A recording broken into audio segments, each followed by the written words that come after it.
Telugu Desam party ప్రకటించినటువంటి అభ్యర్థులలో నలుగురు అభ్యర్థులను మార్చి మరో నలుగురు కొత్త వారికి అవకాశం ఇచ్చినటువంటి నేపథ్యంలో ఆ నలుగురు అభ్యర్థులని ఎందుకు మార్చాల్సి వచ్చింది, ఆ స్థానాల్లో ఎందుకు కొత్త వారికి అవకాశం ఇవ్వాల్సి వచ్చింది అనే అంశాలకు సంబంధించి మనతో మాట్లాడేందుకు ప్రముఖ రాజకీయ విశ్లేషకులు, ప్రముఖ సీనియర్ జర్నలిస్ట్ దుర్గా వడ్లమన్ గారు మనతో ఉన్నారు. మేడంతో మాట్లాడదాం. Madam, hi madam. హాయ్ మా. ఇప్పటికే తెలుగుదేశం పార్టీ అభ్యర్థుల జాబితాను ప్రకటించింది. అయితే నలుగురు అభ్యర్థుల్ని మాత్రం మార్చి ఆయా స్థానాల్లో వేరే అభ్యర్థుల్ని ప్రకటించింది. ఆ 4 స్థానాల్లో అభ్యర్థుల్ని ఎందుకు మార్చింది, ఎందుకు మార్చాల్సి వచ్చింది, ఎందుకు వేరే వారిని అక్కడ అభ్యర్థులుగా ప్రకటించాల్సి వచ్చింది అంటే ఏం చెప్తారు? అంటే ఇప్పుడు తెలుగుదేశం ఏం చేస్తున్నారంటే ప్రతి నియోజకవర్గం మీద కాన్సన్ట్రేట్ చేశారు వాళ్ళు. ఆ కాన్సన్ట్రేషన్లో తప్పకుండా అక్కడ అభ్యర్థి గెలుస్తాడు అనుకున్న వాళ్ళని పెట్టారు.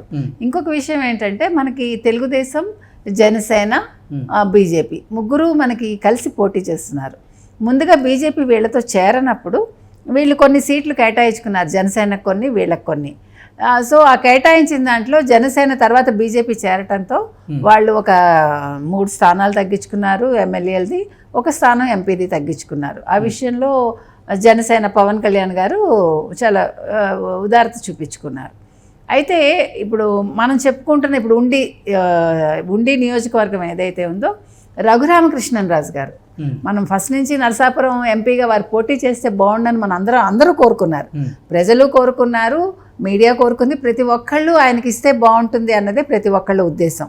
ఎందుకంటే వారు వైసీపీలోకి కారణాంతరాల వల్ల వెళ్ళినా అక్కడ చాలా అవమానాలు పాలయ్యి, కానీ పార్టీని వేడకుండా అంటే తనంతట తాను బయటికి రాకుండా రచ్చబండ కార్యక్రమం ద్వారా ప్రజలను చేతనపరిచి ఎలాగా అంటే అసలు పార్టీలో వైసీపీలో ఏం జరుగుతోంది, వైసీపీ వాళ్ళ మోటో ఏంటి, వాళ్ళు ఏ రకంగా హెరాస్ చేస్తున్నారు, వాళ్ళు చేస్తున్న అక్రమాలు ఏంటి, ఇవన్నీ ఆయన రచ్చబండ ద్వారా బయట పెట్టారు. ఆ బయట పెట్టడంతో రఘురామకృష్ణరాజు గారి నిజాయితీకి ప్రజలు చాలా ఆనందపడ్డారు. ఆనందపడి వారు పార్టీలోంచి బయటకు వచ్చేసేయాలి అని అనుకున్నారు. ఇంకొక విషయం ఏంటంటే వారు ఫస్ట్ నుంచి చంద్రబాబు నాయుడు గారికి తర్వాత అనుకూలంగా మారారు. ఎందుకంటే వారి విధానాలు నచ్చడంతో. దాంతో ప్రతి ఒక్కళ్ళు కూడా చంద్రబాబు తోటి వీరు చేరాలి, చంద్రబాబు గారు వీరికి నరసాపురం ఎంపీ టికెట్ ఇస్తే బాగుంటుందని అనుకున్నారు. అయితే ఆయన బీజేపీలోకి వెళ్దామని అనుకుంటే బీజేపీ వాళ్ళు పిలవలేదు. సరే, జనసేన ఎలాగా వారు వెళ్ళరు. సో అప్పుడు తెలుగుదేశంలో ఈయన చేరి ఒక పార్టీ అభ్యర్థిగా చేరాక మనం ఎదురు చూస్తున్నదే ఇవాళ ఆ తరుణం ఇవాళ వచ్చింది. మంచిదే, వారికి ఉండి టికెట్ ఇచ్చారు. అయితే నరసాపురం ఇవ్వాలని అనుకున్నారు, కానీ అప్పటికే వాళ్ళు బీఫామ్ ఇచ్చేసుకున్నారు వాళ్ళ క్యాండిడేట్కి. అక్కడ ఎవరు బీజేపీ వాళ్ళు ఒప్పుకోలేదు. ఇంకా ఒప్పుకోకపోవడంతో ఇంకా చంద్రబాబు నాయుడు గారు ఇంకా ఆలోచించి అప్పుడు మన రఘురామకృష్ణరాజు గారికి రామరాజు గారి స్థానంలో వీరికి ఇచ్చారు. రామరాజు గారిని బుజ్జగించి వారిని పార్టీ అధ్యక్షుడిగా వాళ్ళు అంటే అక్కడ ఆ జిల్లా పార్టీ అధ్యక్షుడిగా ఇప్పుడు నియమించి ఫ్యూచర్లో వారికి తగిన గౌరవం ఎలాగ ఇస్తారు. ఇది మనకి ఉండి గురించి. ఉండిలో ఎలాగ వారి గెలుపు నల్లేరు మీద నడికే, మనం ఏం చెప్పుకోకర్లే. రఘురామకృష్ణరాజు గారికి కూడా ఇష్టమే, ఉండి అయినా వారికి పర్వాలేదు, నరసాపురం అయినా పర్వాలేదు. కాబట్టి ఆ రకంగా వారి కోరిక ఫుల్ఫిల్ అయింది, ప్రజల కోరిక కూడా తీరింది. రెండో అభ్యర్థి అనకాపల్లిలోని మాడుగులకు చెందిన పైలా ప్రసాదరావు. అయితే పైలా ప్రసాదరావు గారికి ఇచ్చారు, కానీ ఆయనకు అక్కడ నియోజకవర్గం నుంచే వీరికి ఎవరికి చంద్రబాబు నాయుడు గారికి ఫీడ్బ్యాక్ వచ్చింది. అంటే పైలా ప్రసాదరావు అంత బాగా ప్రచారంలో కానీ మిగతా విషయాల్లో ముందంజలో లేరు వారు. ప్రజలు కూడా అంత యాక్సెప్టెన్సీ కనిపించట్లేదు. ఇప్పుడు గెలుపు అనేది చాలా అవసరం ఎవరికి, టీడీపీకి కానీ కూటమికి కానీ. అందుకని మాజీ మంత్రిగా ఉన్న బండారు సత్యనారాయణ గారికి ఇప్పుడు మళ్ళీ ఆ సీటు కేటాయించారు. ఇది కూడా మనం మెచ్చుకోవచ్చు. ఎందుకంటే బండారు సత్యనారాయణ గారు ఆల్రెడీ మంత్రిగా ఉన్నారు, వారికి అక్కడ ప్రజల్లో కూడా మంచి గౌరవాభిమానాలు ఉన్నాయి. కాబట్టి వారి విజయం కూడా నల్లేరు మీద నడకవుతుంది.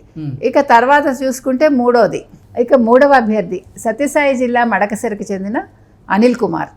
ఈయన ఇప్పుడు మారుస్తున్నారు, ఎందుకంటే ఈయన మాజీ ఎమ్మెల్సీ అభ్యర్థి తిప్పేస్వామి బాగా వ్యతిరేకిస్తున్నారు. ఎప్పుడు కూడా వ్యతిరేకత అనేది గెలుపుకి ఎప్పుడు కూడా ఒక అడ్డుకట్ట అవుతుంది. అలాంటప్పుడు అక్కడ లోకల్గా ఉన్న వాళ్ళకి హెల్ప్ చేయలేదు అనుకోండి, వాళ్ళ విజయానికి దోహదం చేయకపోతే పార్టీ నష్టపోతుంది. ఇప్పుడు ఒక క్యాండిడేట్ గెలిపోవటంలు అనేది ఆ లోకల్గా ఉండే వ్యక్తుల మధ్య, లేకపోతే అక్కడ ఉండే నాయకుల మధ్య ఉంటుంది, కార్యకర్తల సమన్వయం అనేది చాలా అవసరం. అది లేనప్పుడు ఆ వ్యక్తి ఓడిపోతాడు. అందుకని వీరు ఆలోచించి ఇప్పుడు ఎవరు ఎంఎస్ రాజుకి ఇస్తున్నారు. సో అది దళిత విభాగానికి చెందింది కాబట్టి ఎంఎస్ రాజుకి ఇస్తున్నారు. అంతకుముందు ఎంఎస్ రాజుకి యాక్చువల్గా బాపట్ల నియోజకవర్గంలో పెట్టాలనుకున్నారు, కానీ అది కుదరలేదు. సో ఇప్పటికి 3 అయ్యారు. ఇక నాలుగో అభ్యర్థి అన్నమయ్య జిల్లా తంబళ్లపల్లికి చెందిన జయచంద్రారెడ్డి. ఈయన ఎందుకు మార్చాలనుకుంటున్నారంటే ఈయనకి వ్యాపారాలు ఉన్నాయి, ప్లస్ ప్రచారంలో వెనకబడ్డారు ఈయన. అంతేకాకుండా ఈయనకి ప్రత్యర్థి శిబిరంతో వ్యాపార లావాదేవీలు ఉన్నాయట. అదొక అంటే ఆ విషయం వినడం వల్ల ఈయన్ని మార్చాలనుకుంటున్నారు. అయితే ఇక్కడ ఇంకా అభ్యర్థి ఫైనల్ కాలేదు. ఇప్పుడు ఎవరెవరిని అనుకుంటున్నారంటే ప్రత్యామ్నాయంగా మదనపల్లి మాజీ ఎమ్మెల్యే దొమ్మాలపాటి రమేష్ సతీమణి సర్లారెడ్డి కానీ, లేకపోతే మాజీ ఎమ్మెల్యే శంకర్ యాదవ్ ఆయన కానీ, తర్వాత చిప్ తయారీ బహుళజాతి సంస్థలో ఉన్నత స్థాయిలో పనిచేస్తున్న కొండా నరేంద్ర పేర్లు వినిపిస్తున్నాయి. సరే, మరి వీళ్ళల్లో ఎవరిని సెలెక్ట్ చేస్తారో చూడాలి. ఇక దెందులూరు మీద మాత్రం ఉత్కంఠ ఇంకా కొనసాగుతోంది. ఇప్పుడు ఏలూరు జిల్లా దెందులూరు అసెంబ్లీ నియోజకవర్గాన్ని ఇంకా ఫైనల్ కాలేదండి. ఎందుకంటే అక్కడ ఉన్న చింతమనేని ప్రభాకర్ని మార్చాలని టీడీపీ అనుకుంటోంది, కానీ ఎవరు ఒప్పుకోవట్లేదు అందుకు. ఎందుకంటే చింతమనేని ప్రభాకర్కి అక్కడ బాగా గట్టి మద్దతు ఉంది. అక్కడ లోకల్గా కూడా అందరూ ఆయన కోరుకుంటున్నారు. అయితే బీజేపీ వచ్చి అనపర్తి స్థానం మాకు కేటాయిస్తే మేము ఇక్కడ అభ్యర్థిత్వానికి ఒప్పుకుంటామంది. కానీ చింతమనేని ప్రభాకర్ని మార్చడానికి ఎవరు ఒప్పుకోకపోవడంతో ఇప్పుడు టీడీపీకే మద్దతు, టీడీపీ అభ్యర్థి చింతమనేని ప్రభాకర్కే మద్దతు ఉండటంతో ఇప్పుడు టీడీపీ ఆలోచిస్తోంది అనమాట. ఇప్పుడు అందుకని ఈ నియోజకవర్గం విషయం ఇంకా ఫైనల్ కాలేదు. ఏదైనా ఓవరాల్గా ఇప్పటికే తెలుగుదేశం పార్టీ ప్రకటించినటువంటి అభ్యర్థుల జాబితా నుంచి 4 తప్పించి మరో 4 ఆయా స్థానాల్లో నిలబెట్టబోతున్నారండి. అంతేనండి. సో ఇది విజయానికి సంకేతంగా మనం భావించవచ్చు. సో అప్పుడు తెలుగుదేశంలో ఈయన చేరి ఒక పార్టీ అభ్యర్థిగా చేరాక మనం ఎదురు చూస్తున్నదే ఇవాళ, ఆ తరుణం ఇవాళ వచ్చింది. మంచిదే, వారికి ఉండి టికెట్ ఇచ్చారు. అయితే నర్సాపురం ఇవ్వాలని అనుకున్నారు, కానీ అప్పటికే వాళ్ళు బీఫామ్ ఇచ్చేసుకున్నారు వాళ్ళ క్యాండిడేట్కి. అక్కడ ఎవరు బీజేపీ వాళ్ళు ఒప్పుకోలేదు. ఇంకా ఒప్పుకోకపోవడంతో ఇంకా చంద్రబాబు నాయుడు గారు ఇంకా ఆలోచించి అప్పుడు మన రఘురామకృష్ణరాజు గారికి రామరాజు గారి స్థానంలో వీరికిచ్చారు. రామరాజు గారిని బుజ్జగించి వారిని పార్టీ అధ్యక్షుడిగా వాళ్ళు, అంటే అక్కడ ఆ జిల్లా పార్టీ అధ్యక్షుడిగా ఇప్పుడు నియమించి ఫ్యూచర్లో వారికి తగిన గౌరవం ఎలాగ ఇస్తారు. ఇది మనకి ఉండి గురించి. ఉండిలో ఎలాగ వారి గెలుపు నల్లేరు మీద నడికే, మనం ఏం చెప్పుకోకర్లే.